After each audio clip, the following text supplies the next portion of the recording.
시작한 제과점까지 또 망했을 때는요, 저희 교회 형제가 불러준 강하고 담대하라는 찬양을 밤새 들으며 한 달 내내 잠을 못 자고 울었던 적도 있습니다. 그래서 지금도 누가 저에게 장사를 시작하겠다고 상의를 해오면요, 어떻게 하면 망하는지 그 포인트를 정확하게 24가지로 요약해서 설명해 줄 수가 있어요. 그런데 문제는요, 어떻게 하면 안 망하는지를 설명해 달라고 하면 그건 설명해 줄 수 없다는 게 문제입니다. 우리 교회는 2001년도 청년 대학생 수련회 때 죽은 자 가운데서 살아나신 후에야 성경과 및 예수의 하신 말씀을 믿었다는 요한복음 2장 말씀과 예수님의 부활이 역사적 사건이라는 것이 온 교회를 강타하면서 전 교인이 부활을 전하기 시작했어요. 이때 저도 부활이 역사적 사건이라는 것을 확인하기 위해서 자료를 찾다가 고등학교 세계사와 사회과 부도를 통해서 예수님이 신화나 동화에 나오는 인물이 아닌 역사적으로 실존했던 인물임을 확인했고요. 부활을 전하다가 죽어간 제자들을 통해서 예수님의 부활을 확증하는 순간 너무나 큰 충격을 받았습니다.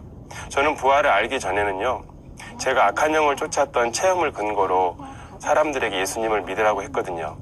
그런데 제자들이 부활을 통해서 예수님이 하나님이심을 믿게 되었다는 것을 알게 되면서 저 또한 예수님을 믿을 수 있는 유일한 증거는 부활밖에 없다고 전하기 시작했습니다. 2001년도에 시작된 이 부활의 말씀은 멈추질 않고 끊임없는 반복을 거쳐 그 반복의 시간이 무려 13년이 흐르고 있었어요. 목사님께서는 부활은 기독교의 심장이라고 하시면서 모든 성경을 부활을 통해서 풀어주셨습니다. 부활로 예수님이 하나님이심을 믿을 수 있다는 것, 부활로 모든 성경을 믿을 수 있다는 것, 부활로 십자가에서 흘리신 예수님의 피가 하나님의 피라는 것 등등 모든 성경을 부활을 통해 풀어주셨습니다. 월요일 새벽부터 주일 예배까지 총 10번의 예배고요. 1년이면 520번, 13년이면 6,760번이에요. 이 6,760번 예배의 중심 말씀은 오직 부활이었습니다. 단 한 번도 부활이 중심이 아닌 적이 없었습니다.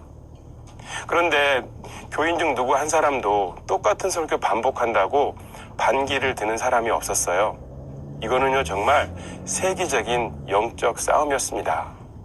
어느 순간부터 교인 한 사람 한 사람 자신만의 신앙 피라미드에서 빠져나와 전능하신 하나님이 모든 사람에게 주신 유일무이한 증거, 부활 앞에 꼬꾸라지기 시작했습니다. 이 세상에서 6,760번의 예배를 한 가지 주제로 한 번도 거르지 않고 끊임없이 반복할 수 있는 교회는 없을 것입니다. 언젠가부터 중고등부 학생들도 이 부활 사건 앞에 하나둘씩 모이기 시작했어요.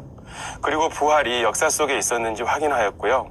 엄마 뱃속에서부터 무의식적으로 믿어야만 했던 예수라는 인물에 대하여 객관적 검증을 시작하였습니다. 지, 정, 의라는 인격을 이용해서 확인하고 생각하고 판단하고 결정하는 중요한 절차를 거치기 시작하였어요. 그리고 결국은 역사적 사건 부활과 제자들의 죽음을 통해서 예수 그리스도 앞에 굴복하기 시작하였습니다. 이 거대한 흐름은 중고등부를 넘어 초등부 학생들에게까지 이어졌고요. 마침내는 유치원 아이들에게까지 전파되었습니다. 예배를 드리는 엄마를 귀찮게 하던 아이들이 어느새 그리스도인이 되어 있었습니다. 우리는 어느 날 알게 되었습니다. 아이들도 그리스도인이구나. 성장하면서 그리스도인이 되는 것이 아니구나. 부활 앞에 서면 나이와 관계없이 그리스도의 사람이구나. 그리스도의 것이구나. 목사님께서는 이 부활의 말씀을 통해서 가장 강조하셨던 것은 초대교회 성도들의 변화는 신앙훈련을 통해서 된 것이 아니라 부활의 주께 굴복하고 성령의 충만을 받는 것, 딱 이 두 가지밖에 없다는 것이었습니다. 여기에서 한 발짝도 물러서지 않으셨어요. 어느 시점부터 이 부활의 복음으로 사람들이 단번에 변화되는 사건이 일어나기 시작했습니다. 게임 중독자, 무당, 강남 마담, 조폭 등의 사람들이 단번에 변화되었고요. 이러한 놀라운 삶의 변화들을 각종 매체에서 보도하기 시작했습니다.